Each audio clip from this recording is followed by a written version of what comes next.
Hombre, claro.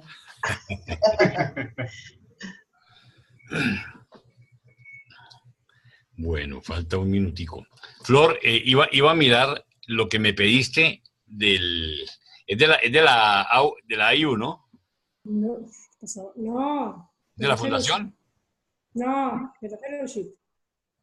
De la fellowship, ya tomo nota porque yo me quedé pensando y dije, ¿qué fue lo que me dio Flor? Fellowship ya estado. Ahora, cuando termine, miro y te lo reenvío. Please. Oye, Jaime, yo ya hablé con una amiga para ver lo de los hoteles aquí en Cancún. Ajá. Quedó de avisarme, nada más que me decía que noviembre ya es un mes donde ya no es, ya empieza la temporada alta.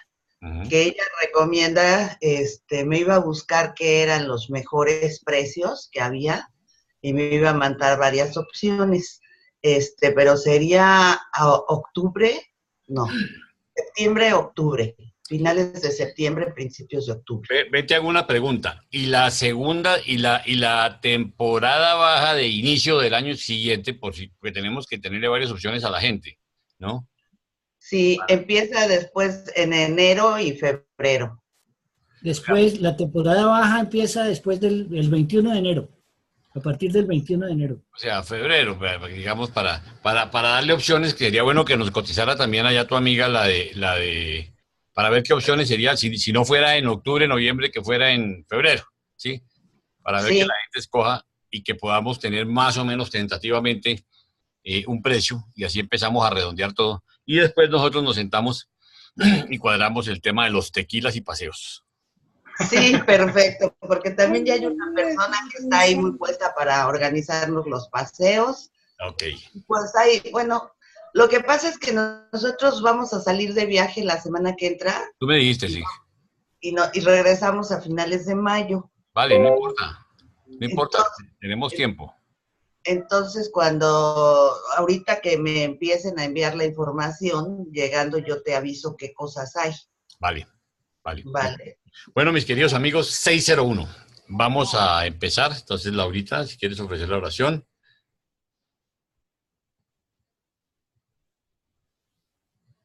Bien, buenas tardes a todos. Buenas tardes. Amado Padre Celestial, Cristo Miguel, nuestro Padre Creador, en tus amorosas manos ponemos nuestra voluntad para hacer tu voluntad. Que tu Espíritu viva en nosotros, que nos dé luz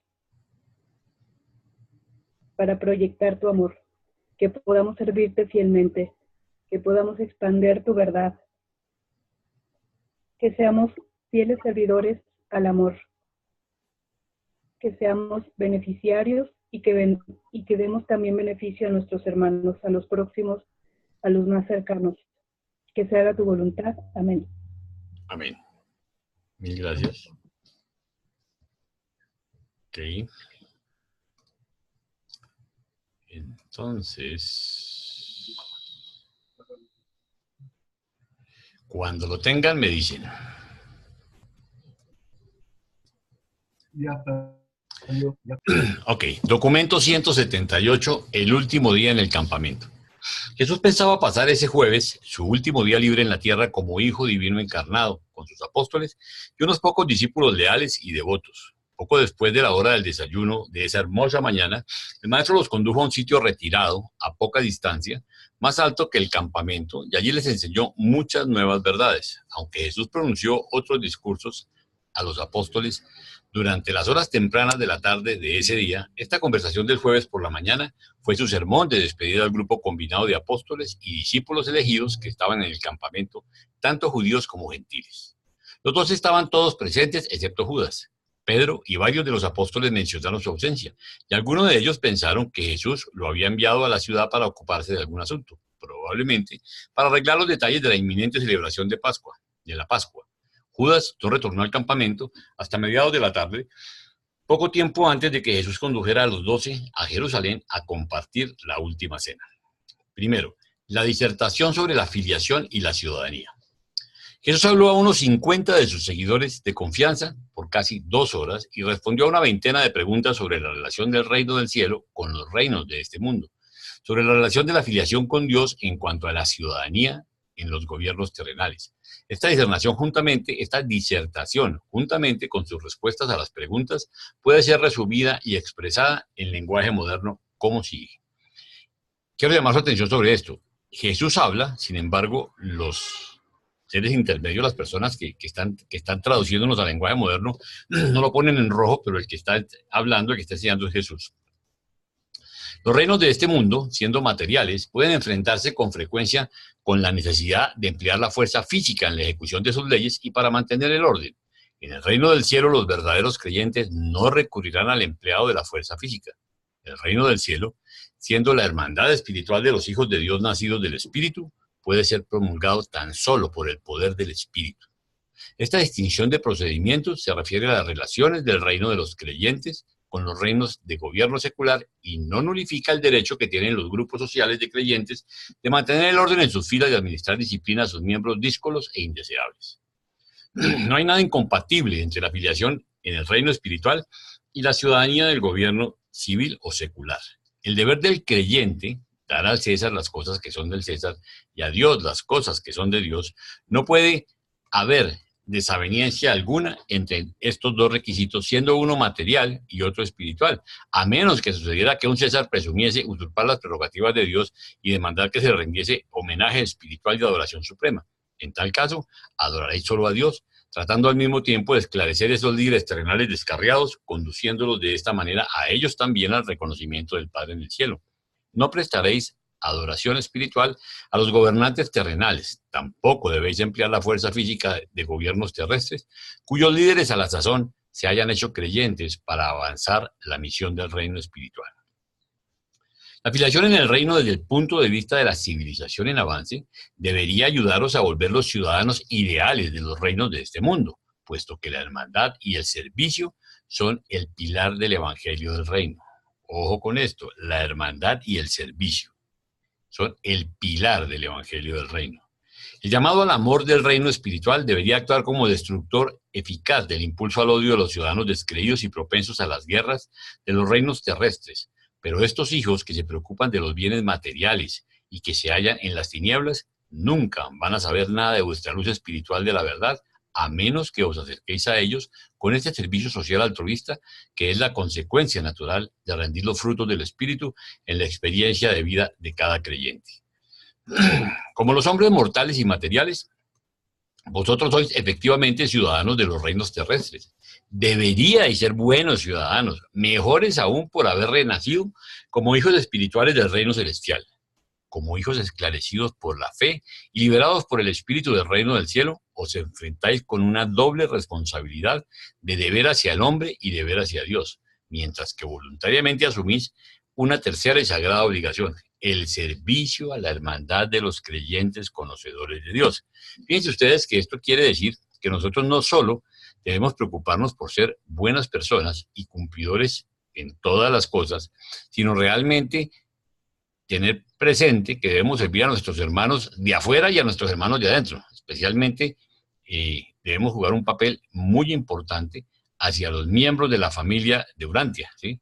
Por eso dice el servicio de la hermandad de los creyentes conocedores de Dios. No debéis adorar a vuestros gobernantes temporales y no debéis emplear el poder temporal para el adelanto del reino espiritual, pero debéis manifestar a creyentes y no creyentes por igual el ministerio recto del servicio amante. En el evangelio del reino reside el poderoso espíritu de la verdad, y dentro de poco yo derramaré ese mismo espíritu sobre todos los seres humanos. Los frutos del espíritu, o sea, vuestro servicio sincero y amante, son la poderosa palanca social que eleva a las razas de las tinieblas, y este espíritu de la verdad será vuestro fulcro multiplicador de poder. Manifestad sabiduría y exhibid sagacidad en vuestro trato con los gobernantes civiles incrédulos. Por discreción, mostraos expertos en solucionar desacuerdos menores y en ajustar interpretaciones erróneas de poca importancia. De toda manera posible, en todo lo que no atañe a vuestra lealtad espiritual a los gobernantes del universo, tratad de vivir en paz con todos los hombres. Sed siempre sabios como serpientes, pero inocuos como palomas. Deberíais volveros ciudadanos mucho mejores del estado secular como resultado de volveros hijos esclarecidos del reino. Del mismo modo, los gobernantes de los estados terrestres deberían tornarse mejores gobernantes de los asuntos civiles como resultado de la fe en este Evangelio del Reino Celestial, la actitud del servicio altruista a los hombres y la adoración inteligente de Dios hará que todos los creyentes del reino se vuelvan mejores ciudadanos del mundo. Al mismo tiempo, la disposición de quedar un ciudadano honesto y de la devoción sincera a los deberes temporales hará que ese ciudadano sea más receptivo al llamado espiritual de la filiación en el reino celestial. Hasta tanto traten los gobernantes de los estados terrestres de ejercer la autoridad de dictadores religiosos, los que crean en este evangelio, tan solo podrán esperar dificultades y persecución y aún la muerte.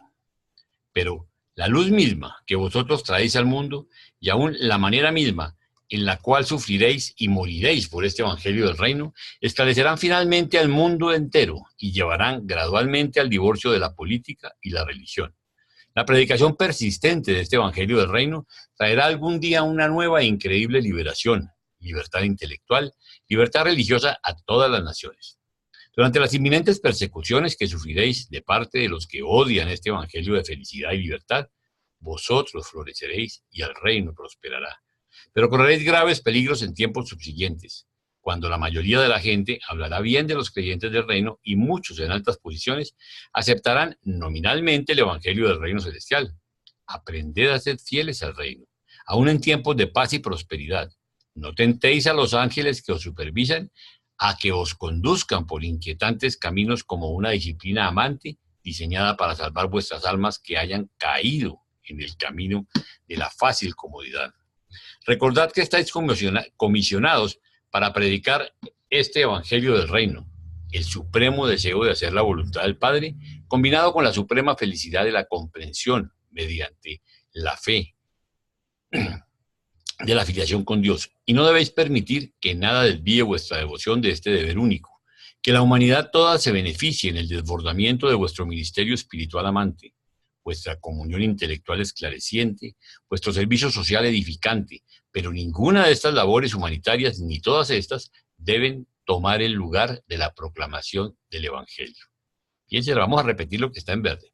No debéis permitir que nada desvíe vuestra devoción de este deber único, que la humanidad toda se beneficie del desbordamiento de vuestro ministerio espiritual amante, vuestra comunión intelectual esclareciente, vuestro servicio social edificante, pero ninguna de estas labores humanitarias, ni todas estas, deben tomar el lugar de la proclamación del Evangelio.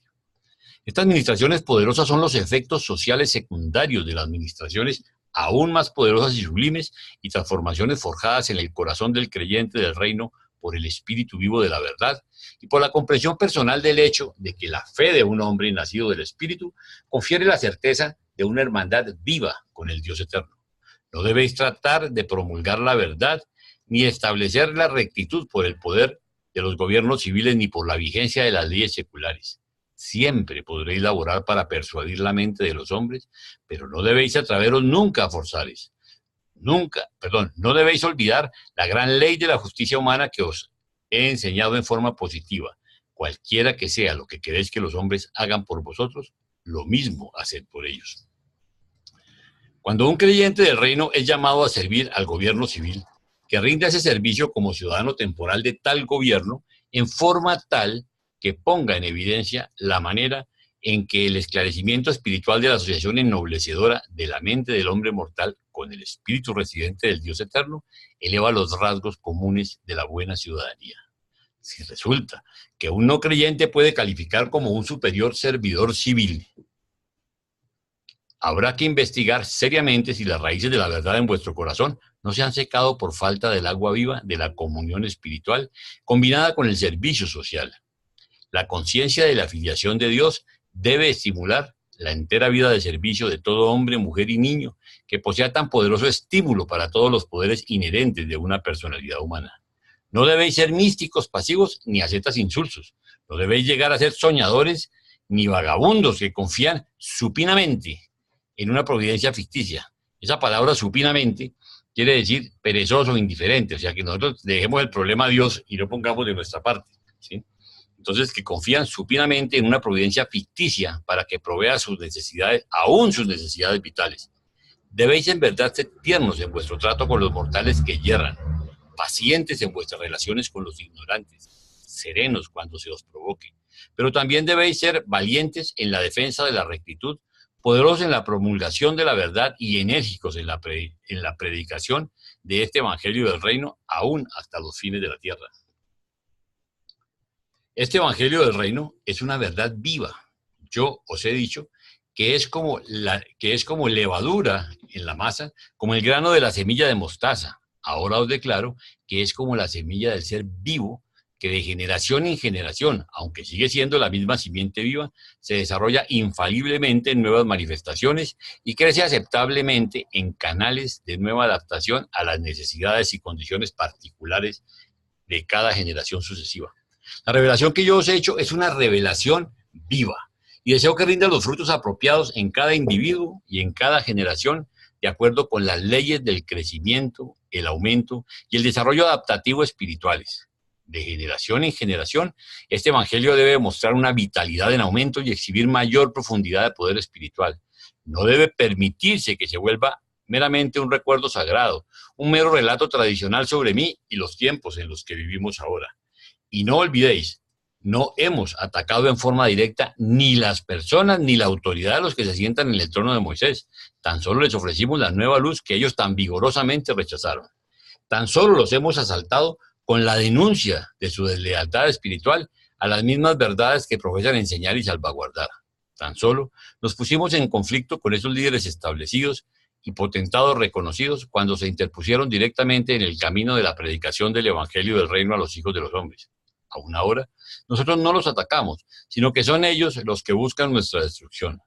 No os olvidéis que estáis comisionados para salir a predicar solo la buena nueva. No debéis atacar las viejas costumbres, más bien habéis de mezclar hábilmente la levadura de la nueva verdad en la masa de las antiguas creencias.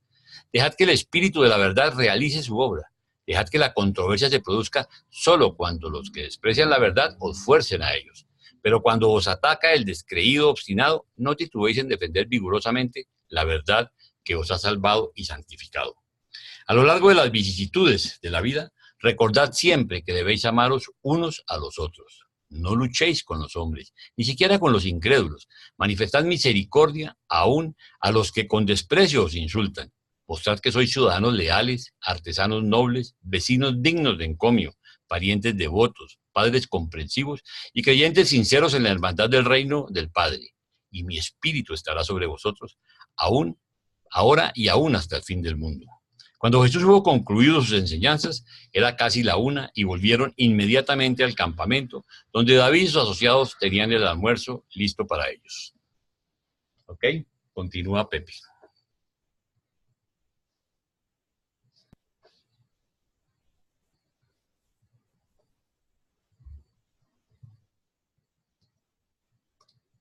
¿Ya lo ven?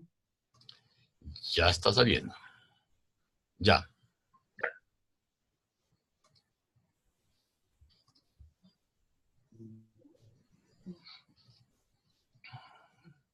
Dos. Después del almuerzo. No muchos de los oyentes del maestro pudieron comprender tan siquiera una parte de su disertación matutina. De todos los que lo oyeron, los griegos fueron los que más comprendieron. Aún los 11 apóstoles estaban confundidos por sus alusiones a futuros reinos políticos y a generaciones sucesivas de creyentes en el reino. Los seguidores más devotos de Jesús no podían reconciliar el fin inminente de su ministerio terrenal con estas referencias a un futuro lejano de actividades evangelísticas. Algunos de estos creyentes judíos estaban comenzando a percibir que estaba a punto de ocurrir la mayor tragedia de la tierra, pero no podían reconciliar tal desastre inminente ni con la actitud personal alegremente indiferente del maestro, ni con su discurso matutino, en el cual aludió repetidas veces a transacciones futuras del reino celestial, que parecía abarcar amplios periodos de tiempo y comprendía relaciones con muchos y sucesivos reinos temporales de la tierra. Para el mediodía de ese día, todos los apóstoles y discípulos se habían enterado de la apresurada fuga de Lázaro desde Betania. comenzaron a percibir la amarga determinación de los dirigentes judíos decididos a exterminar a Jesús y a sus enseñanzas. David Zebedeo, mediante el trabajo de sus agentes secretos en Jerusalén, tenía información detallada sobre el progreso del plan de arrestar y matar a Jesús. Sabía plenamente el papel que representaba Judas en este complot, pero nunca reveló este conocimiento a los demás apóstoles ni a ninguno de los discípulos. Poco después del almuerzo, condujo a Jesús aparte, atreviéndose a preguntarle si él sabía, pero no pudo continuar su pregunta. El maestro, levantando la mano, le interrumpió diciendo: sí, David, lo sé todo, y sé que tú sabes, pero asegúrate de no decírselo a ningún hombre. Solamente no dudes en tu corazón de que al fin triunfará la voluntad de Dios. Esta conversación con David fue interrumpida por la llegada de un mensajero de Filadelfia que traía la noticia de que Abner había oído hablar de un complot para matar a Jesús y preguntaba si debía ir a Jerusalén. Este correo salió deprisa hacia Filadelfia con este mensaje para Abner: continúa con tu obra. Si yo te abandono en la carne, es solo para que pueda retornar en el espíritu. No te abandonaré, estaré contigo hasta el fin. Alrededor de este momento, Felipe se acercó al maestro y preguntó: Maestro, ya que la hora de la Pascua se acerca, ¿dónde quieres tú que nos preparemos para comer la cena? Cuando Jesús oyó la pregunta de Felipe, respondió: vete, trae a Pedro y a Juan, y os daré instrucciones sobre la cena que vamos a comer juntos esta noche. En cuanto a la Pascua, eso deberéis considerarlo después que hayamos hecho esto. Cuando Judas oyó al maestro hablando con Felipe sobre los asuntos, estos asuntos, se acercó para escuchar su conversación. Pero David Zebedeo, que estaba cerca, se le acercó y empezó con él una conversación, mientras Felipe, Pedro y Juan se apartaron para hablar con el maestro. Dijo Jesús a los tres: id inmediatamente a Jerusalén, y al entrar por la puerta encontraréis a un hombre que lleva un cántaro de agua. Él os hablará y vosotros nos seguiréis. Cuando os conduzca a cierta casa, entrad detrás de él y decid al buen amo de esta casa: ¿dónde está el aposento donde el maestro va a comer la cena con sus apóstoles? Cuando hayáis preguntado así, este señor de la casa os mostrará un gran aposento arriba ya dispuesto y listo para nosotros. Cuando los apóstoles llegaron a la ciudad, se encontraron con el hombre que llevaba el cántaro de agua junto a la puerta y lo siguieron hasta la casa de Juan Marcos, donde el padre del muchacho los encontró y les mostró el aposento de arriba listo para la cena. Y todo esto ocurrió como resultado de un acuerdo al que habían llegado el maestro y Juan Marcos el día anterior, cuando se encontraban a solas en la colina. Jesús quería estar seguro de que tendría esta última cena con sus apóstoles sin interrupciones, y creyendo que si Judas conociera de antemano el lugar de encuentro, dispondría con sus enemigos que lo arrestaran. Hizo este arreglo secreto con Juan Marcos. Así pues, Judas no supo el lugar de encuentro hasta más tarde, cuando llegó allí en compañía de Jesús y de los otros apóstoles. David Zebedeo tenía muchas transacciones que discutir con Judas, de modo que le resultó fácil impedir que siguiera a Pedro, Juan y Felipe como deseaba hacerlo. Cuando Judas dio a David cierta suma de dinero para las provisiones, David le dijo: Judas, ¿no estaría bien bajo las circunstancias proveerme de un poco de dinero aún antes de que surjan las necesidades? Después de reflexionar, Judas un momento respondió: sí, David, pienso que sería sensato. De hecho, en vista de las difíciles condiciones en Jerusalén, pienso que sería mejor que yo te diera a ti todo el dinero. Hay un complot contra el maestro, y en caso de que pudiera sucederme algo a mí, no quedaríais desamparados. Así pues, David recibió todos los fondos apostólicos en efectivo y los recibos del dinero en depósito.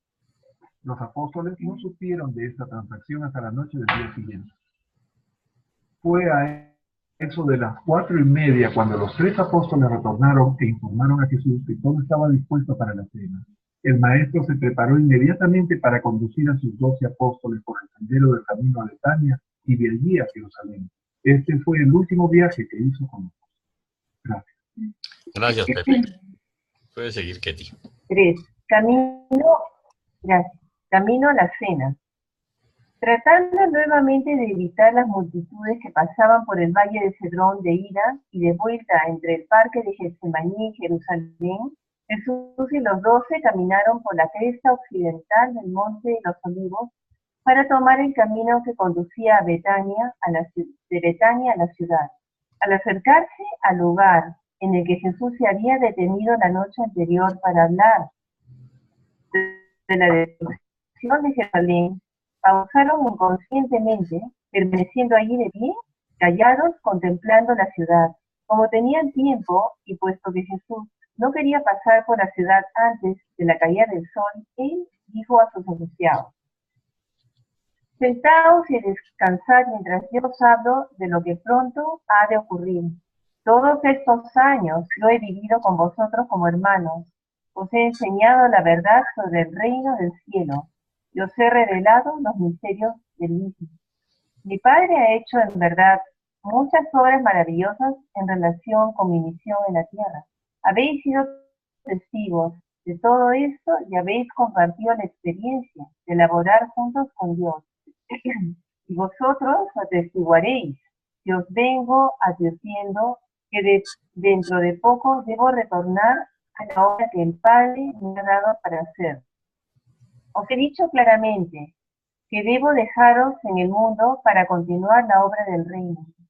Para este propósito os escogí en las colinas de Capernaum.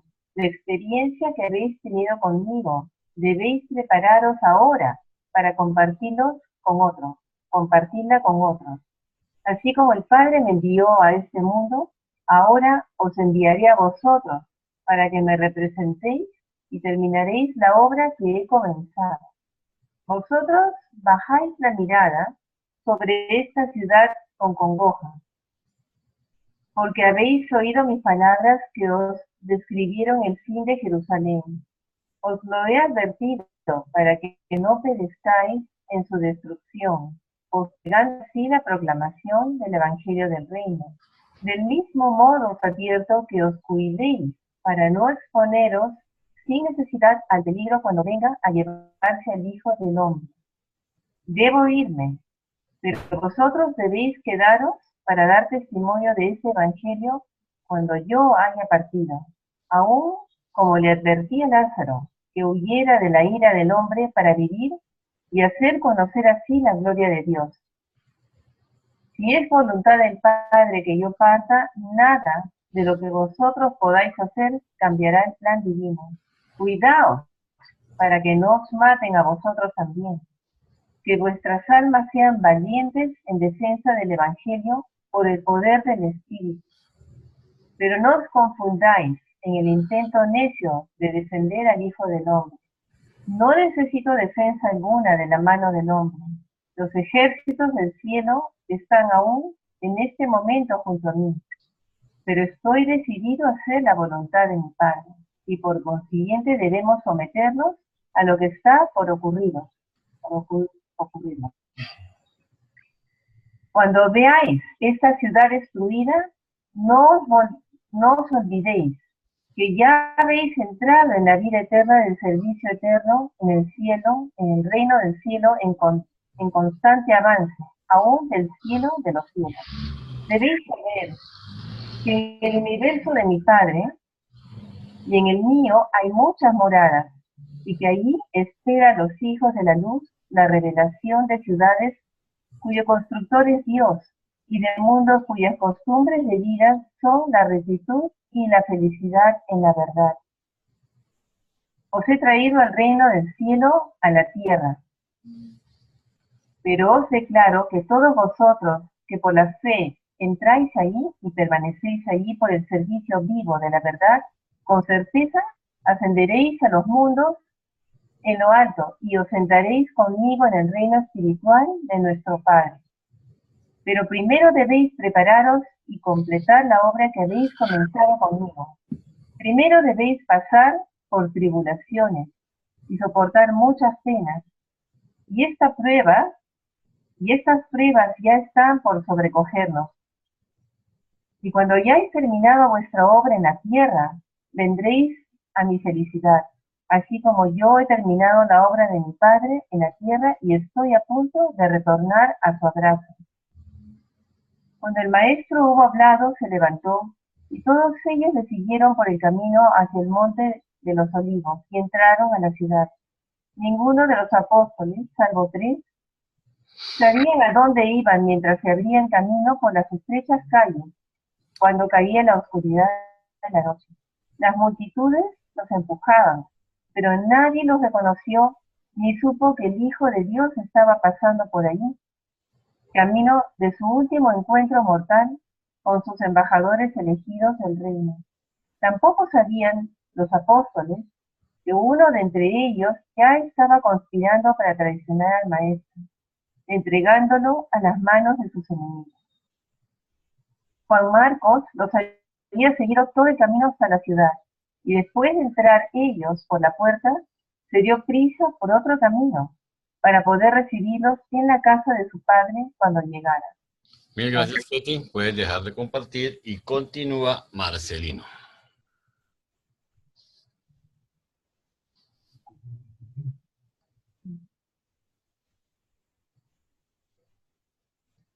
¿Ya lo ven? Ya. Bien. Documento 179, la última cena. Durante la tarde de este jueves, cuando Felipe recordó al maestro que se acercaba la Pascua y preguntó sobre los planes para su celebración, pensaba en la cena de Pascua que debía comerse a la tarde del día siguiente, viernes. Era costumbre comenzar las preparaciones para la celebración de la Pascua no más tarde que el mediodía del día anterior, puesto que los judíos consideraban que el día comenzaba a la puesta del sol. Eso significaba que la cena de Pascua del sábado se comería el viernes por la noche, poco antes de la medianoche. Los apóstoles, por lo tanto, no podían comprender el anuncio del maestro de que celebrarían la Pascua un día antes. Pensaban, por lo menos algunos de ellos, que él sabía que sería arrestado antes de la hora de la cena pascual el viernes por la noche y, por consiguiente, los convocaba para una cena especial este jueves por la noche. Otros pensaban que esta era simplemente una ocasión especial que precedería a la celebración regular de la Pascua. Los apóstoles sabían que Jesús había celebrado otras Pascuas sin cordero. Sabían que personalmente no participaba en ninguno de los servicios del sistema judío que incluían sacrificios. Había compartido el cordero pascual como huésped, pero en todos los casos en que él era el anfitrión, no se servía cordero. No habría sido para los apóstoles una gran sorpresa que se omitiera el cordero aún la noche de la Pascua. Y puesto que esta cena se ofrecía un día antes, no le llamó la atención que faltara el cordero. Después de recibir los saludos y la bienvenida del padre y de la madre de Juan Marcos, los apóstoles fueron inmediatamente al aposento de la parte alta, mientras Jesús se quedaba atrás para hablar con la familia de Marcos. Había acordado de antemano que el maestro celebraría esta ocasión a solas con sus 12 apóstoles. Por lo tanto, no se había dispuesto que hubiera siervos serviles. Sección 1. El anhelo de la preferencia. Cuando los apóstoles fueron conducidos arriba por Juan Marcos, contemplaron una cámara amplia y cómoda que había sido completamente dispuesta para la cena, y observaron que el pan, el vino, el agua y las hierbas estaban listos a un extremo de la mesa. Excepto por el extremo en el que estaban dispuestos el pan y el vino, esta larga mesa estaba rodeada de 13 triclinios de los que se proveían para la celebración de la Pascua en los hogares judíos de buena posición económica. Cuando los dos entraron al cuarto superior, notaron inmediatamente junto a la puerta los cántaros de agua, las vasijas y las toallas para lavarse los pies polvorientos. Puesto que no se habían proveído siervos para rendir este servicio, los apóstoles se miraron entre sí en cuanto Juan Marcos les dijo: pensó para sus adentros, ¿quién lava los pies? Y cada uno del mismo modo pensó que él sería quien actuara de esta manera como siervo de los demás. Mientras estaban ahí, parados con este dilema en el corazón, observaron el arreglo de los asientos junto a la mesa, tomando nota del diván más alto del anfitrión, con un triclinio a la derecha y los otros 11 dispuestos alrededor de la mesa, frente a este segundo asiento de honor a la derecha del anfitrión. Esperaban que el maestro llegara en cualquier momento, pero estaban en duda si debían sentarse o esperar su llegada para que les asignara su sitio. Mientras titubeaban, Judas se dirigió al asiento del honor a la izquierda del anfitrión y manifestó que tenía la intención de reclinarse allí como huésped preferido. Esta acción de Judas inmediatamente produjo una disputa violenta entre los demás apóstoles. No acababa Judas de apropiarse del asiento de honor cuando Juan Zebedeo reclamó para sí el siguiente asiento preferido, que estaba situado a la derecha del anfitrión. Simón Pedro tanto se airó por esta toma de posiciones preferidas de Judas y Juan, que mientras los apóstoles estaban enojados, dio la vuelta a la mesa y se ubicó en el triclinio más abajo, al final de la fila de asientos y frente a la había elegido Juan Zebedeo. Otros habían tomado los asientos altos. Pedro fue en elegir el más bajo y lo hizo, no solamente en protesta contra el orgullo poco elegante de sus hermanos, sino con la esperanza de que Jesús, cuando entrara y lo viera en el lugar menos honroso, lo llamara más alto. Así a aquel que había presumido honrarse a sí mismo. Con las posiciones más altas y más bajas ya ocupadas, el resto de los apóstoles eligieron lugares, algunos junto a Judas y otros junto a Pedro, hasta que se ubicaron. Se sentaron alrededor de la mesa en forma de U, en estos divanes en el siguiente orden. A la derecha del maestro, Juan. A la izquierda, Judas. Simón el Celote, Mateo, Santiago Zebedeo, Andrés, los gemelos Alfeo, Felipe, Natanael, Tomás y Simón Pedro. Están reunidos para celebrar, por lo menos en espíritu, una institución que antedataba aún a Moisés y se remontaba a los tiempos en los que sus padres eran esclavos en Egipto. Esta cena es su último encuentro con Jesús y aún en tal ocasión solemne, bajo el liderazgo de Judas, los apóstoles se dejaban llevar una vez más por su vieja predilección por el honor, la preferencia y la exaltación personal. Aún estaban recriminándose agradablemente unos a otros cuando apareció el maestro en la puerta. Permaneció ahí un instante mientras su rostro se inundaba lentamente de una expresión de desencanto. Sin hacer comentario alguno, se dirigió a su asiento y no cambió la distribución de los asientos de ellos.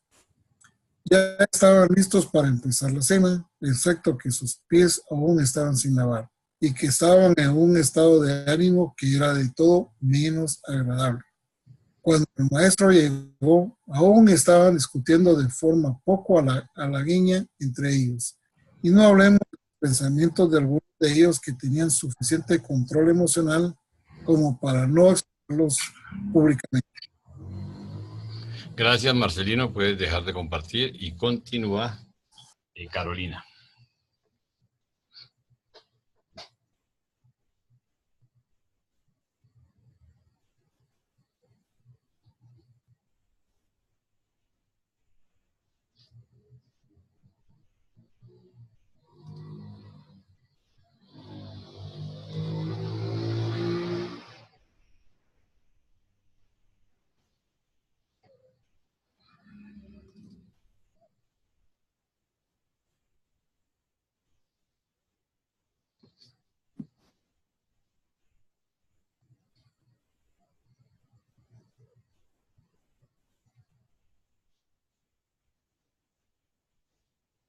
Tienes que conectar el micrófono, Carolina.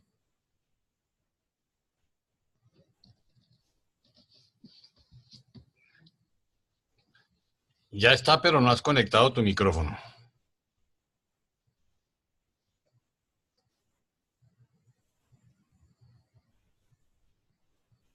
Conecta tu micrófono, Carolina.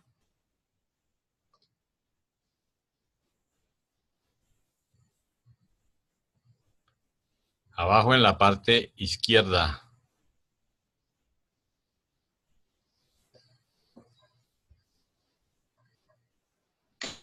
Hola, ay, perdón, perdí la pantalla, estoy en un lío. A ver dónde tengo que estar. Ya está el libro, en el 2, numeral 2. Bien, pero creo que me pasé, estoy más 179, abajo. amor, estás en el 175. Ah, perdón, me fui. Es la página Perdón, 1781. Más fácil que lo ponga. Ahora, Página, eso, ahí en el sí. número. Más abajo.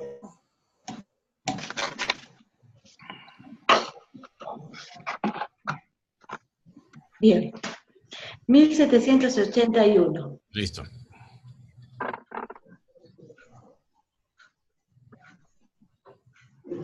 La última cena. No, pero amor, 1781 el numeral 2.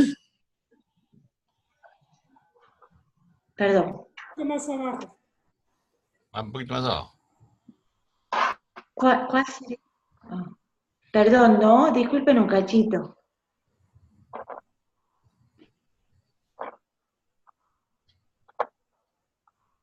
Bien.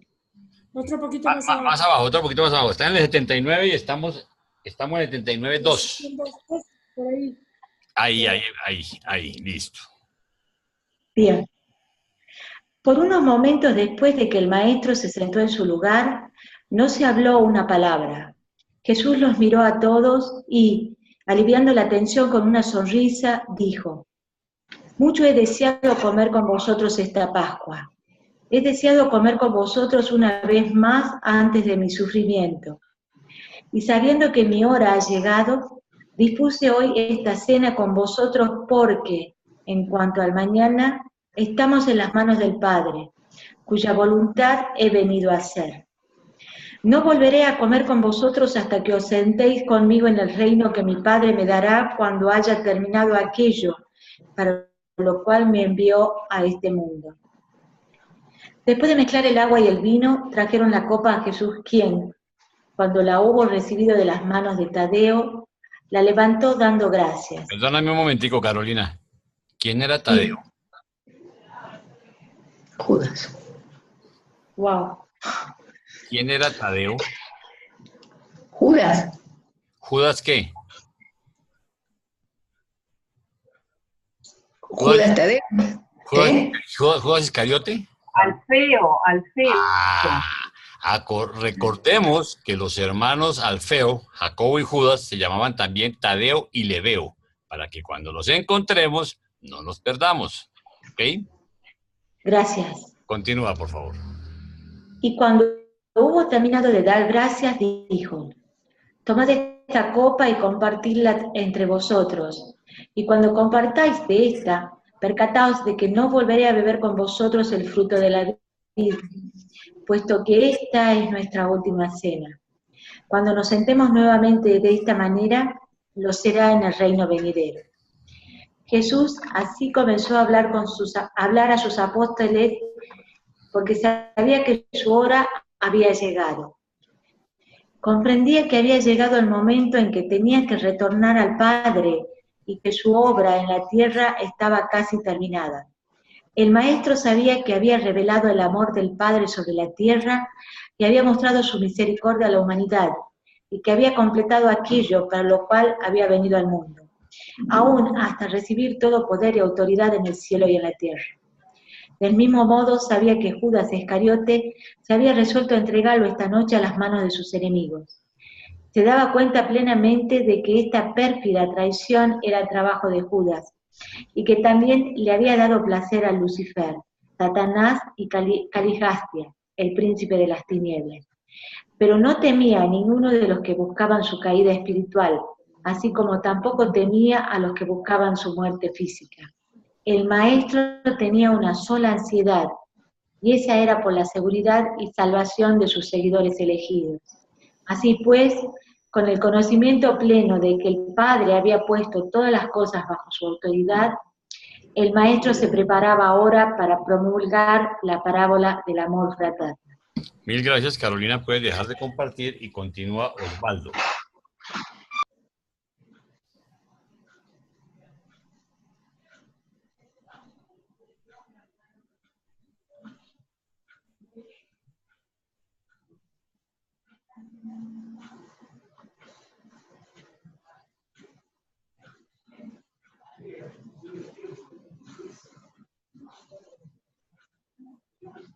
¿Lo ven?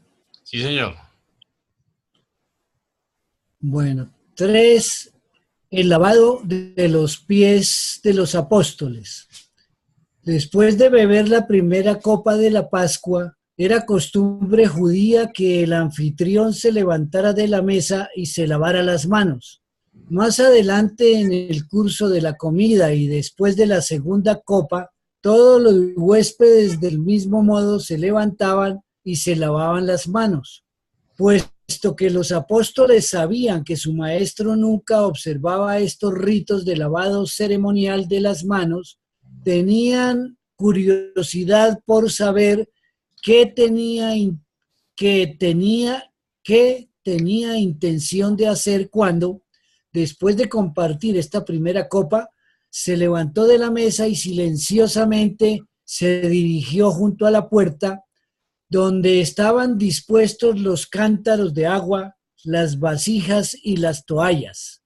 Y su curiosidad se transformó en asombro cuando vieron que el maestro se quitaba su manto, se envolvía en una toalla y comenzaba a echar agua en una de las vasijas para los pies. Imaginad el asombro de estos 12 hombres que tan recientemente se habían negado a lavarse los pies unos a otros y que se habían enredado en disputas tan poco elegantes sobre los sitios de honor en la mesa, cuando le vieron dar la vuelta alrededor del extremo no ocupado de la mesa hasta el asiento más bajo del festín, en el que se reclinaba Simón Pedro y, arrodillándose en actitud de siervo, se preparó para lavarle los pies a Simón. En el momento en que se arrodilló el maestro, los 12 se pusieron de pie al unísono. Aún el traidor Judas olvidó por un momento completamente su infamia y se levantó con sus compañeros apóstoles en esta expresión de sorpresa, respeto y asombro total.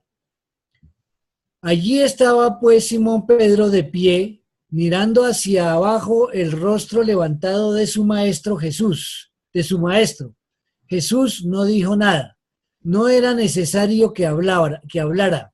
Su actitud revelaba claramente que estaba dispuesto a lavarle los pies a Simón Pedro. A pesar de la fragilidad de la carne, Pedro amaba al maestro. Este pescador galileo fue el primer ser humano que creyó de todo corazón en la divinidad de Jesús e hizo una confesión plena y pública de esa fe. Y Pedro nunca había dudado ni una sola vez de la naturaleza divina del maestro, puesto que Pedro tanto reverenciaba y honraba a Jesús en su corazón. No es extraño que su alma se resintiera de la idea de Jesús arrodillado allí frente a él, en actitud de siervo inferior, proponiéndose lavarle los pies como lo haría un esclavo. Cuando Pedro consiguió volver en sí, lo suficiente como para dirigirse al maestro, expresó los sentimientos sinceros de todos los demás apóstoles. Después de algunos momentos de gran incomodidad, Pedro dijo: Maestro, ¿es que realmente piensas lavarme los pies? Luego, levantando la mirada al rostro de Pedro, Jesús dijo: Tal vez no comprendas plenamente lo que estoy por hacer, pero más adelante sabrás el significado de todas estas cosas. Entonces Simón Pedro, respirando hondo, dijo: Maestro, jamás lavarás mis pies. Cada uno de los apóstoles indicó con la cabeza su aprobación de la firme declaración de Pedro al negarse a permitir que Jesús se humillara de esta manera ante ellos. La atracción dramática de este espectáculo insólito llegó a tocar al principio el corazón de Judas Iscariote, pero cuando su intelecto vanaglorioso juzgó el espectáculo, concluyó que este gesto de humildad era tan solo otro episodio más que probaba conclusivamente que Jesús nunca sería calificado como el libertador de Israel y que él no había cometido un error al decidir que desertaría la causa del Maestro. Mientras estaban todos ellos allí de pie, anhelantes de asombro, Jesús dijo: Pedro, yo declaro que si no te lavo los pies, no participarás tú conmigo en lo que estoy a punto de realizar. Cuando Pedro escuchó esta declaración, juntamente con el hecho de que Jesús seguía de rodillas ahí a sus pies, tomó una de esas decisiones de aprobación ciega en cumplimiento del deseo de aquel a quien él tanto respetaba y amaba. Cuando empezó a ocurrírsele a Simón Pedro que en este propuesto acto de servicio había tal vez un significado que determinaba una conexión futura de uno con la obra del Maestro, no solo se reconcilió con la idea de permitir que Jesús le lavara los pies, sino que, con su manera característica e impetuosa, dijo: entonces, Maestro, lávame no solo los pies, sino también las manos y la cabeza.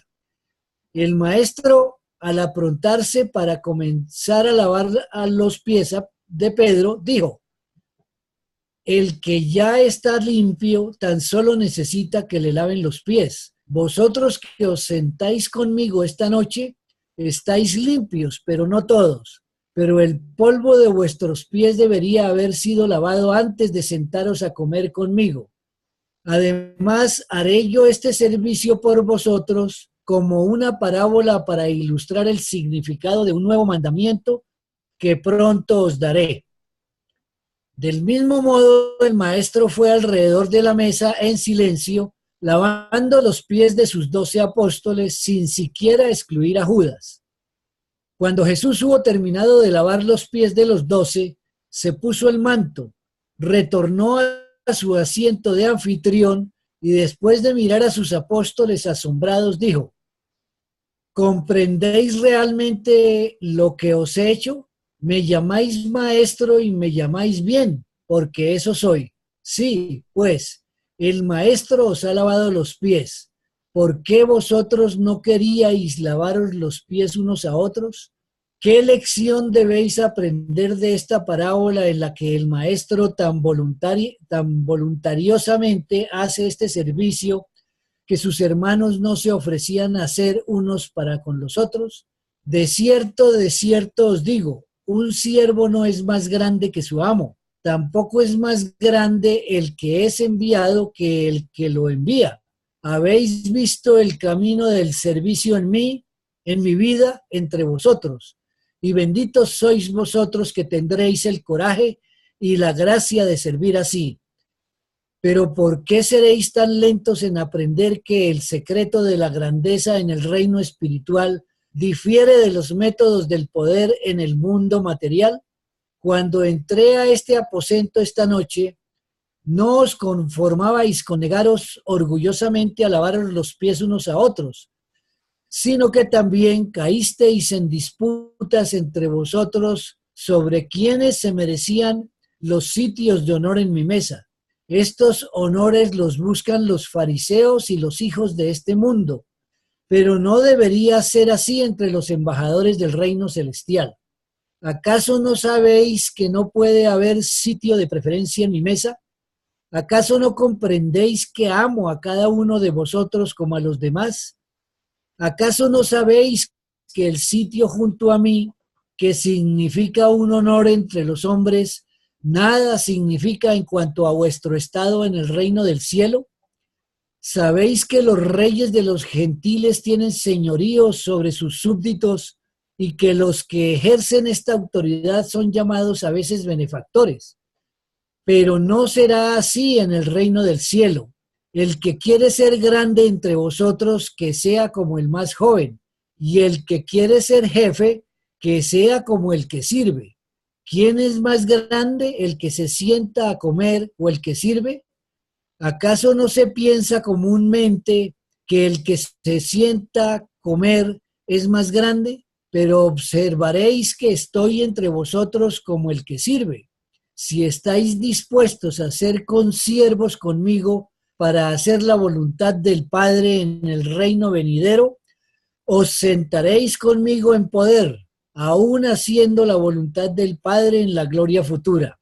Cuando Jesús terminó de hablar, los gemelos Alfeo trajeron el pan y el vino, con las hierbas amargas y la pasta de frutas secas, que eran el plato siguiente de la última cena. Muchas gracias. Gracias, Osvaldo. Puedes dejar de compartir y continúa Ricardo.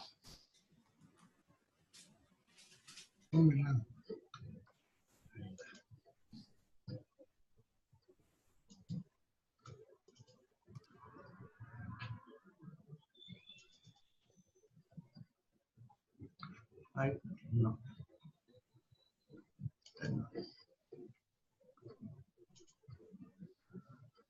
Es este. Listo. ¿Ya entró? Ya. Ya. Por favor. 4. Las últimas palabras al traidor. Por unos minutos los apóstoles comieron en silencio, pero bajo la influencia de la conducta alegre del maestro. Pronto entraron en conversación y en muy poco rato la cena procedía como si no hubiera ocurrido nada afuera de lo ordinario que pudiese interferir con el buen humor y la armonía social de esta extraordinaria ocasión. Después que hubo pasado cierto tiempo, hacia la mitad del segundo plato de la cena, Jesús los miró diciendo: os he dicho cuando deseaba compartir esta cena con vosotros, y sabiendo de qué manera las fuerzas malignas de las tinieblas han conspirado para efectuar la muerte del Hijo del Hombre, decidí comer la cena con vosotros en este aposento secreto y un día antes de la Pascua, puesto que no estaré con vosotros a esta hora mañana por la noche. Repetidamente os he dicho que debo volver al Padre. Ahora ha llegado mi hora, pero no hacía falta que uno de vosotros me traicionara para entregarme a las manos de mis enemigos. Cuando los 12 oyeron estas palabras, después de haber perdido gran parte de su amor propio y autoconfianza, debido a la palabra del lavado de los pies y al subsiguiente discurso del maestro, se miraron unos a otros mientras preguntaban en tono desconcertado y en forma titubeante: ¿soy yo? Y cuando todos ellos así preguntaron, Jesús dijo: aunque es necesario que yo vaya al Padre, no hacía falta que uno de vosotros se volviera traidor para cumplir con la voluntad del Padre. Esto es la maduración del mal escondido en el corazón del que no supo amar la verdad con toda su alma. Cuán engañoso es el orgullo intelectual que precede a la caída espiritual. Mi amigo de muchos años, el que aún ahora come mi pan, está dispuesto a traicionarme, aun como ahora moja el pan conmigo en el mismo plato. Cuando Jesús hubo así hablado, todos ellos comenzaron nuevamente a preguntar: ¿soy yo? Y mientras Judas, sentado a la izquierda de su maestro, nuevamente preguntó: ¿soy yo? Jesús, mojando el pan en el plato de las hierbas, se lo entregó a Judas diciendo: tú lo has dicho. Pero los otros no oyeron las palabras de Jesús a Judas.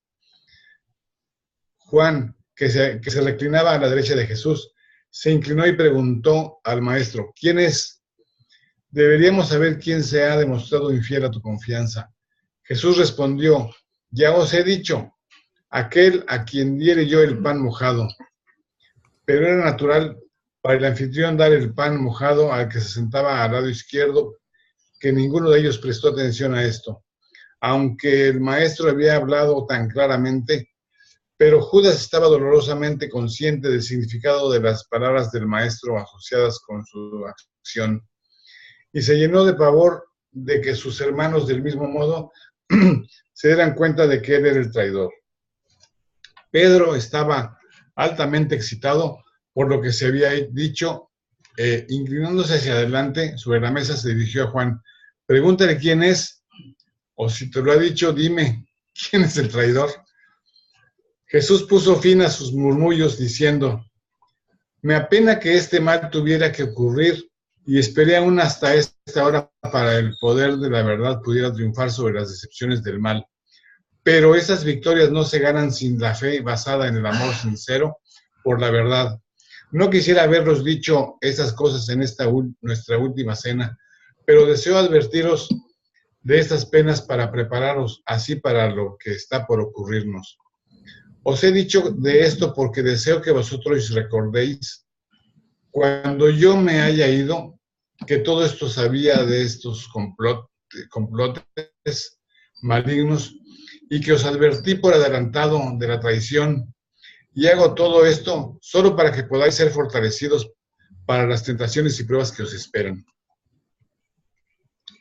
Cuando Jesús habló así, se inclinó hacia Judas y dijo, lo que has decidido hacer, hazlo enseguida.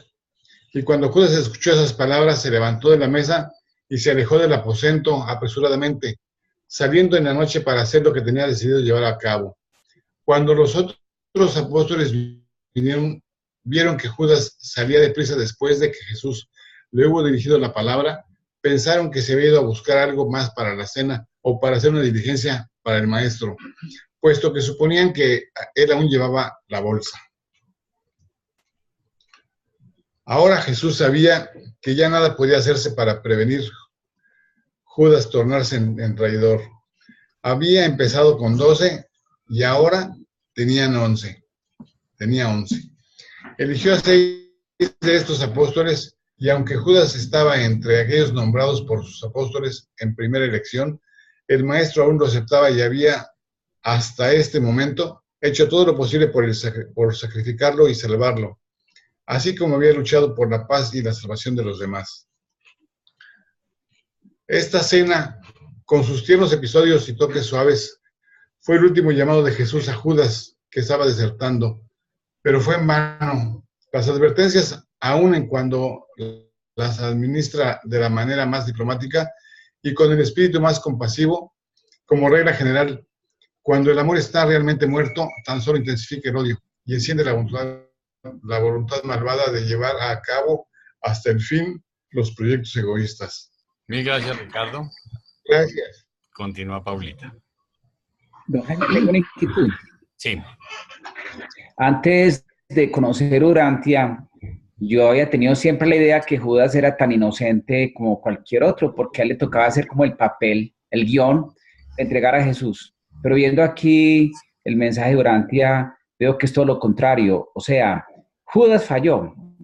Y aquí se ve claramente eso.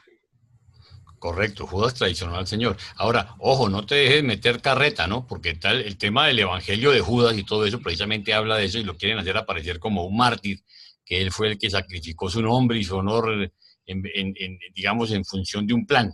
Eso no es cierto. Correcto. ¿Ok? Y ahí da Gracias. todas las razones en el análisis que hace de por qué traiciona a Jesús. Muchas gracias. Ok, continúa, Paulita. Muy bien. Dice, 5. El establecimiento de la cena de conmemoración. Cuando le llevaron a Jesús la tercera copa de vino, la copa de la bendición, se levantó del diván y tomando la copa en sus manos, la bendijo diciendo, tomad todos vosotros esta copa y bebed de ella. Esta será la copa de mi conmemoración. Esta es la copa de la bendición de una nueva dispensación de gracia y verdad. Esta será para vosotros el emblema del don y el misterio del Espíritu Divino de la verdad. Yo no beberé otra vez de esta copa con vosotros hasta que la beba en forma nueva con vosotros en el reino eterno de mi Padre. Todos los apóstoles, mientras bebían de esta copa de bendición, en profunda reverencia y silencio perfecto, Sentían que estaba pasando algo fuera del ordinario. La vieja Pascua conmemoraba la salida de los padres, el pasaje, el estado de esclavitud racial a libertad individual. Ahora, el maestro instituía una nueva cena de conmemoración como símbolo de la nueva dispensación en la cual el individuo esclarecido emerge de las cadenas del ceremonialismo y del egoísmo al gozo espiritual de la hermandad y la comunidad de los hijos de la fe liberados de Dios vivo. Cuando terminaron de beber esta nueva copa de conmemoración, el maestro tomó el pan y después de dar gracias lo rompió en pedazos, diciendo: lo que pasará, dijo, tomad este pan de conmemoración y comedlo. Os he dicho que yo soy el pan de la vida. Este pan de la vida es la vida unida del Padre y del Hijo en un solo don. El verbo del Padre, tal como es revelado en el Hijo, es en verdad el pan de la vida. Cuando hubieron compartido el pan de la conmemoración, el símbolo del verbo vivo, de la verdad encarnado en semejanza de carne mortal, se sentaron. Al instituir esta cena en conmemoración, el maestro recurrió, como siempre fue su costumbre, a las parábolas y a los símbolos. Empleó símbolos porque quería enseñar ciertas grandes verdades espirituales de manera tal que resultara difícil a sus sucesores darles interpretación precisa y significados definidos a sus palabras. De esta manera trataba de prevenir que las generaciones venideras cristalizaran sus enseñanzas y vincularan los significados espirituales con las cadenas muertas de la tradición y del dogma, En el establecimiento de la única ceremonia o sacramento asociado con toda su misión en la vida, Jesús hizo grandes esfuerzos por sugerir sus significados más bien que recurrir a definiciones precisas. No quería destruir el concepto individual de la comunión divina estableciendo una forma precisa. Tampoco deseaba limitar la imaginación espiritual del creyente, cortándole las alas por el formalismo. Más bien buscaba liberar el alma renacida del hombre y ponerla en las alas dichosas de una nueva y viviente libertad espiritual. A pesar de los esfuerzos del maestro por establecer así este nuevo sacramento de conmemoración, los que vinieron en los siglos sucesivos frustraron su deseo expreso porque este simple simbolismo espiritual de aquella última noche en la carne ha sido reducido a interpretaciones precisas y sujeto a la precisión casi matemática de una fórmula establecida. De todas las enseñanzas de Jesús, ninguna se ha vuelto tan normalizada por la tradición. Esta cena de conmemoración, cuando es compartida por los creyentes en el Hijo y conocedores de Dios, no necesita asociar a su simbolismo ninguna de las interpretaciones erróneas y pueriles del hombre sobre el significado de la presencia divina, porque en tales ocasiones el Maestro está realmente presente en cada una de estas ocasiones. La cena conmemorativa es el encuentro simbólico del creyente con Micael.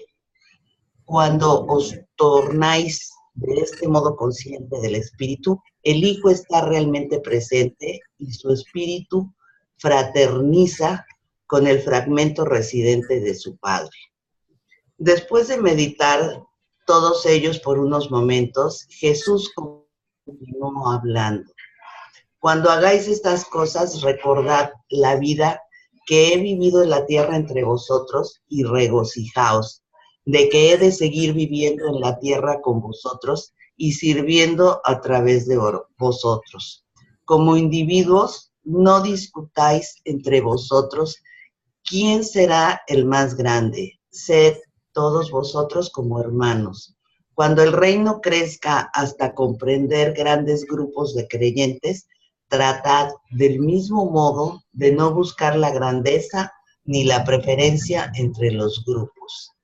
Esta poderosa ocasión ocurrió en un aposento superior en la casa de un amigo. No hubo nada de formalismos sagrados ni de consagración ceremonial, ni en la cena ni en el edificio. La cena de conmemoración se estableció sin sanción eclesiástica. Cuando Jesús hubo así establecido la cena de conmemoración, dijo a sus apóstoles: toda vez que hagáis esto, será en memoria mía. Cuando me recordéis, pensad primero en mi vida en la carne. Recordad que estuve cierta vez con vosotros y luego, por la fe, discernid que todos vosotros vendréis alguna vez a cenar conmigo en el reino eterno del Padre. Esta es la nueva Pascua que os dejo, la memoria de mi vida autootorgada, el verbo de la verdad eterna y la memoria de mi amor por vosotros, el derramamiento de mi espíritu de la verdad sobre la carne. Y cerraron la celebración de la vieja Pascua, pero sin derramamiento de sangre en relación con la inauguración de la nueva cena de conmemoración, cantando todos juntos el Salmo 118. Gracias. Gracias, Paulita. Puedes dejar de compartir. Yo les tengo a ustedes una pregunta. Ustedes en alguna oportunidad, que me imagino que la mayoría no es la primera vez que leen este documento, ¿se han preocupado por ver cuál es el Salmo 118?